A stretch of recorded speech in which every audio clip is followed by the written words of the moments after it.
my geliefkoeste, of laat ek nou liewer so sê, een van my geliefkoeste plante, is die eenvoudige oudtydse malva. Julle ken hy een met die rooi blommetjies. En sy blaar ruik vir my so lekker.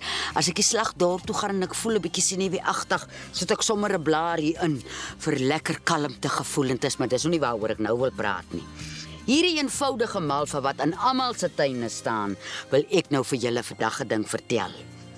Winter kom aan en as die oorpyntyd kom, hier het ek nou 2 klein van hierdie malva blaartjies. Die een is bietjie klein, kom ons vat hierdie een. Dan vat jy nou, dan breek jy die stingeltjie agteraf teen die blaar. En ek het hoeka hier in my regteroordrom met as kind gebars, so as daar iets is by my oor, dan is dit maar my regteroor. Dan sit jy hom in jou oor. En jy druk hom nou nie dwars deur jou kop nie.